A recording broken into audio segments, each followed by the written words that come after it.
Olá! Esse trabalho se trata da geofísica aplicada à hidrogeologia. Vamos começar pela hidrogeologia.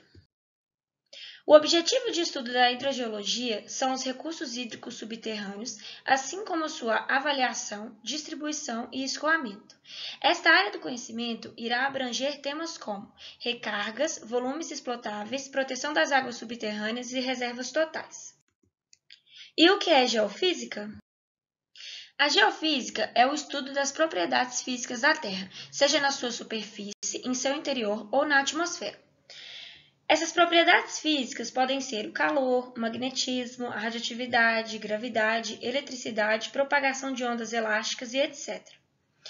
Os principais campos de atuação da geofísica são a hidrogeologia, a geologia de engenharia, a geologia do petróleo, a geologia ambiental, a prospecção mineral e a geologia básica. Sendo assim, o geofísico é um profissional capaz de planejar e executar levantamentos geofísicos, que requerem trabalho de campo para a coleta de dados, que são posteriormente analisados e processados nos laboratórios, e os resultados são interpretados para atingir um objetivo específico. Devido às diferentes propriedades de cada rocha, diferentes perturbações são geradas nos campos físicos. Dessa forma, entendendo-se essas perturbações, também pode-se entender os materiais que as geraram, e, para tanto, foram desenvolvidos métodos geofísicos, os quais serão subsequentemente abordados. Aqui nós temos um resumo de alguns métodos geofísicos. Podemos citar os métodos sísmicos, que estudam as propagações de ondas sísmicas, os métodos geoelétricos, que estudam os campos elétricos e eletromagnéticos, a gravimetria, que estuda a força da gravidade, a magnetometria, que estuda o campo magnético terrestre, e a geotermia, que estuda o fluxo geotérmico. Agora, vamos detalhar melhor os principais métodos geoelétricos. Primeiramente, tem-se a eletroresistividade. Nela é levado em conta que os diferentes tipos litológicos apresentam como uma de suas propriedades fundamentais o parâmetro físico de resistividade elétrica, o qual reflete algumas de suas características servindo para caracterizar seus estados em termos de alteração, fraturamento, saturação, etc., e até identificá-los litologicamente, sem necessidade de escavações físicas, as quais são mais caras e demoradas. A rocha condutora de corrente elétrica tem sua resistividade influenciada pelos seguintes fatores: resistividade dos minerais que formam a parte sólida da rocha, resistividade dos líquidos e gases que preenchem seus poros, umidade da rocha, porosidade da rocha, textura da rocha e a forma e distribuição de seus poros, e processos que ocorrem no contato dos líquidos contidos nos poros e a estrutura mineral. Este método geofísico utiliza uma corrente elétrica artificial que é introduzida no terreno por meio de dois eletrodos, denominados de A e B, com o objetivo de medir a diferença de potencial gerado em outros dois eletrodos, denominados de MN, nas proximidades do fluxo de corrente elétrica, permitindo assim calcular a resistividade em subsuperfície por meio da seguinte equação: sendo K um fator geométrico que depende das posições dos eletrodos no terreno e pode ser calculado para qualquer arranjo por meio da seguinte fórmula. Esta imagem retrata de forma esquemática o que foi dito. Outro método utilizado é o da polarização induzida. Ao se aplicar a corrente elétrica no solo, cria-se uma diferença de potencial primária. Consequentemente, é provocada uma polarização do mesmo, a qual pode ser medida. A resposta da polarização induzida é uma quantidade com dimensões muito reduzidas, sendo na prática medida tal como uma variação de voltagem em função do tempo, ou frequência. No domínio do tempo, tem-se que, ao se aplicar uma corrente elétrica no solo, cria-se uma diferença de potencial primária, o que consequentemente provoca uma polarização do mesmo. A diferença de potencial primária não se estabelece nem se anula instantaneamente quando a corrente é emitida e cortada em pulsos sucessivos. Ela irá variar com o tempo na forma de uma curva. Esta curva de descarga é o objeto de estudo. Ela pode ser analisada em sua totalidade ou amostrada em intervalos de tempo. O parâmetro medido na polarização induzida no domínio do tempo será chamado de cargabilidade. Pode ser expresso em mV por volt. As estruturas geológicas irão reagir de formas diferentes à polarização induzida. A areia quartzosa pura, saturada com água, não mostra quase nenhum efeito de polarização induzida. As camadas de argila e águas salgadas dão pequenos efeitos. As camadas siltosas apresentam alta polarização e resistividade intermediária, e as camadas arenosas apresentam alta resistividade e carregabilidade intermediária. Tendo em vista isso, torna-se necessário que este método seja implementado juntamente com outros métodos a fim de analisar algumas estruturas específicas. Outro método é o eletromagnético.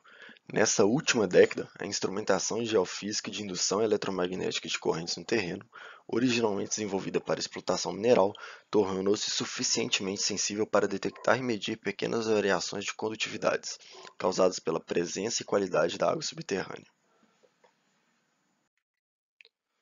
Consideramos esta figura, em que uma bobina transmissora TX, energizada com uma corrente alternada de audiofrequência, seja colocada sobre o terreno considerado uniforme e uma bobina receptora RX seja posicionada a uma pequena distância S daquela.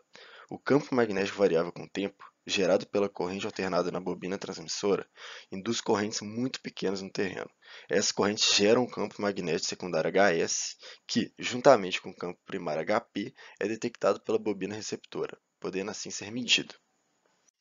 As vantagens deste método estão relacionadas ao fato de que a perfilagem eletromagnética é um método rápido, simples e eficiente para a detecção de zonas de fraturamento ou altamente intemperizada, as quais têm maior probabilidade de sucesso na locação de poços de captação de água subterrânea.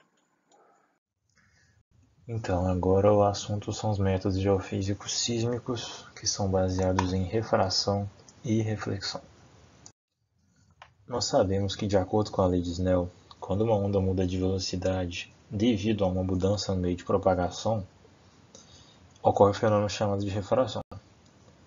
Por isso, se for detectada alguma mudança na velocidade de uma onda longitudinal sísmica, pode ser que ela esteja passando, por exemplo, por um contato geológico ou um corpo aquoso. Esta imagem ilustra bem a ideia desse método. No canto superior esquerdo são emitidas ondas em contato com certos meios sofrem refração e são captadas acima pelos geofones. Sabendo a velocidade com que a onda refratada retornou, pode-se saber o meio em que ela estava. No caso da reflexão, o objetivo é conhecer a geometria de um dado corpo subterrâneo, como mostramos no próximo slide. No canto superior esquerdo são emitidas ondas, que em algum momento são refletidas devido ao contato com um meio diferente do meio em que se propaga. Acima, os geofones captam essas ondas, e se forem descobertos o local onde foram refletidas várias ondas, pode-se traçar o contorno de um corpo subterrâneo. Também existem os métodos potenciais, são eles a gravimetria e a magnetometria. O método geofísico da gravimetria é baseado na medida da variação do campo gravitacional da Terra, que pode ser causada por uma ampla variedade de situações geológicas. Em investigações hidrogeológicas, a gravimetria é usada para determinar a geometria de potenciais aquíferos. A aplicação desse método está relacionada fundamentalmente na diferença das densidades das rochas. Um corpo com densidade mais elevada do que as rochas do entorno produz um aumento em massa. Essa massa extra é conhecida como anomalia positiva. O contrário, quando um corpo tem densidade mais baixa do que as rochas hospedeiras, é chamado anomalia negativa. As medições são efetuadas utilizando-se gravímetros, que vão determinar a intensidade do campo de gravidade da Terra naquele determinado local. Ele é um equipamento supersensível e preciso, adequado para detectar variações pequenas no valor da aceleração da gravidade, que vai refletir nas variações de densidade em superfície. Ele é composto basicamente por uma balança de mola carregando uma massa constante. Assim, a gravidade local é facilmente obtida a partir da extensão da mola. Já a magnetometria é um método usado para investigar a geologia com base nas anomalias do campo magnético terrestre e das propriedades magnéticas das rochas em subsuperfície. O magnetismo é uma propriedade que tem origem na estrutura atômica dos minerais, e ele define como o material irá se comportar na presença de outro campo magnético. A magnetometria irá medir a susceptibilidade magnética dos diferentes tipos de minerais presentes nas rochas, tendo afinidade maior com minerais ferromagnéticos. Na hidrogeologia, esse método é utilizado de forma indireta para identificar fatores geológicos que condicionam a percolação da água, como, por exemplo, a definição de falhas e fraturas, contatos geológicos, cársteres e cavidades. A figura abaixo mostra os valores das susceptibilidades magnéticas dos tipos mais comuns de rochas. No gráfico, pode-se observar que as rochas ígneas básicas se destacam pela sua susceptibilidade magnética em relação às demais rochas, devido à concentração de elementos magnéticos em sua composição. Diante do que foi explicado, tem-se essa tabela com as recomendações sobre quais métodos utilizar para atingir objetivos específicos relacionados à hidrogeologia. A partir dela, pode-se concluir que o método da eletroresistividade é o mais aconselhável, pois abrange todos os propósitos hidrogeológicos.